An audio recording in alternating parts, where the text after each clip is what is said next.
చంద్ర గ్రామానికి చెందినటువంటి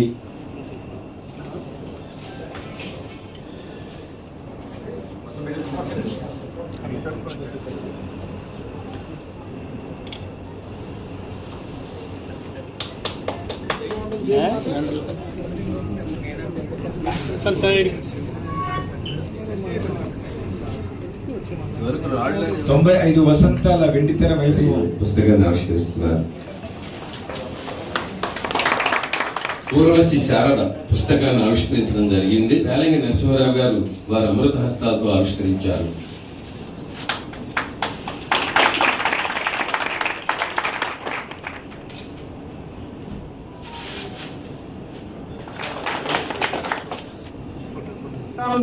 రచన అనేది ఎందుకు నాకు ఆసక్తి కలిగిందంటే, చిన్నప్పటి నుంచి మనం సినిమా చూస్తాం. సమాజం మీద ఎక్కువ ప్రభావం చూపించేది సినిమా.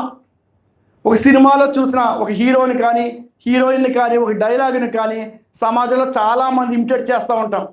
వాళ్ళు చేసిన డ్రెస్సులు కానీ, వాళ్ళు చేసిన మేకప్లు కానీ, లేకపోతే వాళ్ళ ఫైట్లు, లేకపోతే వాళ్ళు చేసిన డాన్స్లో బయట కూడా మనం చేయాలని ప్రయత్నిస్తుంటాం, ఇమిటేట్ చేయాలన్నాడు. అంటే సమాజం మీద అత్యంత ప్రభావవంతమైందండి. ఇలా తలంలో ఒక అద్భుతం సినిమా అనేది 1901లో రఘుపతి వెంకయ్య గారి నుంచి ప్రారంభమైన ప్రస్థానం 2025 వరకు 95 సంవత్సరాల 100 సంవత్సరాలు దాటిందండి. అయితే మన తొలి తెలుగు టాకీ 1931 మాటలు నేర్చిన తెలుగు సినిమా భక్త ప్రహ్లాద, మునిపల్లి సుబ్బయ్య గారు, సురభి కమలాబాయి గారు. ఆనాటి నుంచి ఈనాటి వరకు 95 సంవత్సరాల సినీ ప్రస్థానం. ఎంతో అద్భుతమైన నటీనటులు, దర్శకులు, నిర్మాతలు, రచయితలు, గాయకులు, టెక్నీషియన్స్ ఎంతోమంది ఉన్నారు. నిజంగా ఇప్పుడు ఇందాక చంద్రదేవి ఈనాటి తరం కన్నా ఆనాటి తరంలో అద్భుతం. ఎందుకంటే ఇప్పుడు అన్ని టెక్నాలజీ వచ్చేసిందండి.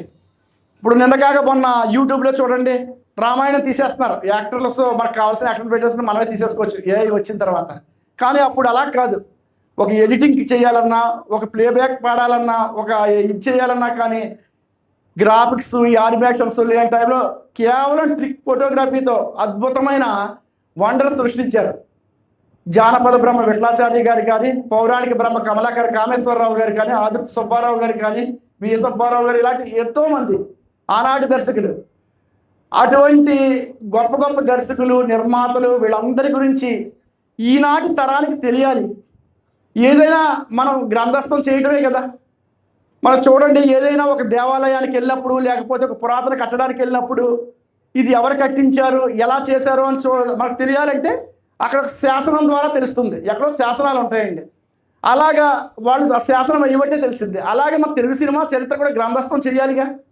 ఈరోజు మన జనరేషన్లో, ఇప్పుడున్న జనరేషన్లో, మా తదనంతర తరం కానీ, ఇప్పుడున్న యువతరం కానీ మన తెలుగు సినిమా అంటే ఏంటి అని ఎవరైనా ఆసక్తి ఉన్న వాళ్ళు తెలుసుకోవాలంటే దానికి ఏదో ఒక ఆధారం కావాలి.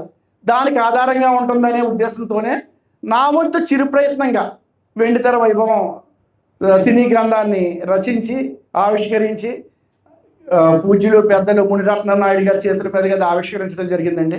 ఈయన ఒక బాధ్యతగా ఒక సీనియర్ నటులు అలనాడు మన అందరినీ అలరించారు. వాళ్ళ మీద పుస్తకాలు రాయటం అనేది చాలా గొప్ప విషయం. రెండోది, ఎంతగా ఆయన మాటలో చెప్పారు, ఇప్పుడు పుస్తకాలు చదివేవాళ్ళు లేరు అని. నిజమే అండి, 100% నిజం. టెక్నాలజీ మారిన తర్వాత మనం కూడా టెక్నాలజీ మార్చాలి, మనం కూడా మారిపోవాలండి. ఇప్పుడు పూర్వం గ్రాఫిక్స్ వచ్చినాయి, ఇప్పుడు ఏఐ వచ్చింది. ఏఐతో వండర్స్ చేయొచ్చు. ఇప్పుడు పూర్వం గ్రాఫిక్స్ అంటే ఒక కోడి రామకృష్ణ గారు లేకపోతే రాజమౌళి గారు తప్ప ఇంకెవరు చేసేవాళ్ళు కాదు. ఇప్పుడు ఏఐ అనేది చాలా అందుబాటులోకి వచ్చిన ఆర్టిఫిషియల్ ఇంటెలిజెన్సీ కాబట్టి దాని మీద నేను 5 సినిమాలు తీశాను ఆల్రెడీ అండి. మొన్నే ఒక సినిమా రిలీజ్ అయింది, యమకింకరుడు అని. అంటే ఎంత వండర్ చేయొచ్చు అంటే, మనిషిని సినిమా అంటేనే మాయ, మనం నిజంగా చేయలేనిది సినిమాలో చేసి చూపిస్తాం కదా, దాన్ని ఇంకా ఎక్స్ట్రాడినరీగా చేసే సదుపాయం మనకి ఆర్టిఫిషియల్ టెక్నాలజీలో వచ్చింది.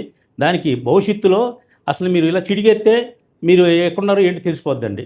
అంత టెక్నాలజీ పెరిగిపోయిన ఈ రోజుల్లో ఇంకా మన కిషోర్ గారు పుస్తకం రాసి ఆ పుస్తకానికి ఒక ఆవిష్కరణ పెట్టి దానికి మా రేలంగి నరసింహారావు గారిని నన్ను పిలిపించి ఈ కార్యక్రమం చేయడం అంటే నిజంగా హ్యాట్స్ ఆఫ్ సార్. మీరు మారలేదు, ఇంకా అక్కడే ఉన్నారు, మీరు అలనాటి తారలతోటే ఉన్నారు. చాలా ధన్యవాదాలు మీకు. నేను ఈ ముగ్గురు ఆర్టిస్టుల్లో నేను పనిచేసిందల్లా ఊర్వశి శారద గారితో ఒక్కరితోటే పనిచేశాను. రాజశ్రీ గారితో కానీ కాంచన గారితో కానీ నేను వర్క్ చేయలేదు. నేను ఎందుకంటే అప్పటికే నేను 1971 వచ్చేసరికి వీరు కొంచెం వెనకబడి ఉన్నారండి. వీరందరూ కాంచన్ గారు కానీ రాజశ్రీ గారు కానీ. శారద గారు మంచి జోరు మీద ఉన్నారు కాబట్టి ఆమెతో నేను అసిస్టెంట్ డైరెక్టర్గా, అసోసియేట్ డైరెక్టర్గా ప్లస్ దర్శకుడుగా కూడా పనిచేశాను శారద గారితో. అందుకే అనుకుంటాను వైట్ల కిషోర్ గారు ఊర్వశి శారద గారి పుస్తకం నా చేత ఓపెన్ చేయించారు.